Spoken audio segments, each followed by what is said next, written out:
बात है 8 अगस्त 1994 की, जब मरीना अपने पति से कई दिनों तक नहीं मिली तो उसका पति मरीना को खोजने के लिए उसके फ्लैट पर गया। जब वह फ्लैट पर पहुंचा तो उसने अपने पत्नी का शव खून से लथपथ पड़ा हुआ पाया। इसके बाद मरीना के पति ने पुलिस को सूचना दी और पुलिस ने मौके से एविडेंस जुटाए। इस दौरान मरीना के उंगली में एक अंगूठी मिली और एक प्लास्टिक शॉपिंग बैग भी मिला था जिस पर उंगली के निशान थे। 30 साल पहले शुरू हुई थी ये मर्डर मिस्ट्री, जब संदीप पटेल ने वेस्ट मिनिस्टर इलाके में एक 39 साल की सेक्स वर्कर की हत्या कर दी थी। उसने उस पर 140 बार चाकू से हमला किया था। मरीना की हत्या के मामले में 28 वर्ष तक तो उसका कहीं नाम भी नहीं आया, पर 2022 में उसके नाम पर मुकदमा दर्ज किया गया और अब कोर्ट ने उसे दोषी ठहराते हुए सजा भी सुना दी। लेकिन इसे सुलझाने में 30 साल क्यों लगे, इसे जानने के लिए वीडियो को अंत तक जरूर देखें और यदि वीडियो अच्छा लगा तो वीडियो को लाइक और चैनल को सब्सक्राइब करना ना भूलें। तो चलिए वीडियो में आगे बढ़ते हैं। जब मरीना की हत्या हुई थी तब वह 39 साल की थी। वह ज्यादातर अपने फ्लैट में ही रहती थी और काम करती थी।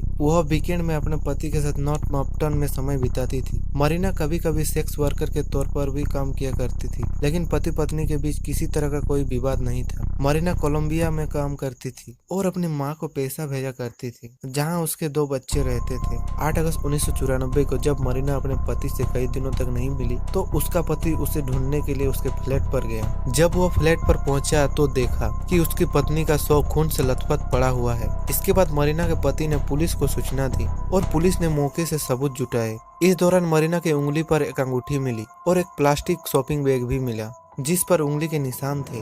मरीना के एक अंगूठी पर एक बाल फंसा हुआ था। यह अंगूठी हत्या वाली जगह से ही उठाई गई थी।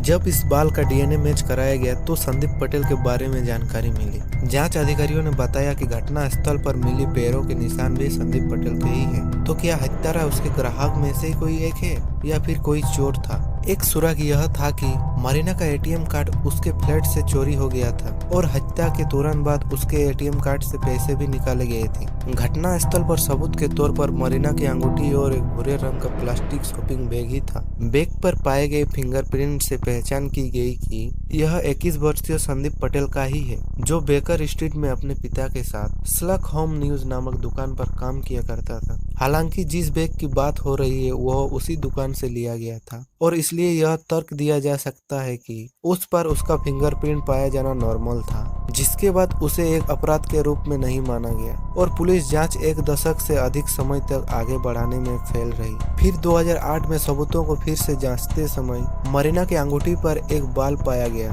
हालांकि यह तब तक नहीं पता चला था कि 2022 में वैज्ञानिक नए तकनीकों का उपयोग करके उससे एक डीएनए प्रोफाइल का पता लगा सकती है। जब प्रोफाइल को डेटाबेस में चलाया गया तो पता चला कि यह संदीप पटेल का ही डीएनए था। वह 2013 में अपनी गर्लफ्रेंड को मुक्का मारने के आरोप में जेल गया था और उनके पास उसके डीएनए का एक नमूना भी था जो डेटाबेस में मेल खाता था। दरअसल मरीना फुल टाइम मसाज का काम करती थी। हालांकि वह एक पार्ट टाइम सेक्स वर्कर के तौर पर भी काम किया करती थी, लेकिन संदीप पटेल अन्य एक मामले में भी आरोपी थे। उस मामले में उसका डीएनए रिकॉर्ड दर्ज किया गया था। इसके बाद 2022 में उसे गिरफ्तार कर लिया गया। हत्या के बाद मरीना का एटीएम कार्ड पटेल के घर के पास से ही मिला था। पिछले साल ही पुलिस ने पटेल के पैरों के निशानों का मरीना के कमरे से मिली पैरों के निशानों से मैच करवाया था। 2005 में मरीना के पति की मौत हो गई थी। जब संदीप पटेल को कोर्ट में पेश किया गया तो वह हत्या से बिल्कुल इनकार कर रहा था, लेकिन उसके खिलाफ पुलिस के पास ठोस सबूत मौजूद थे।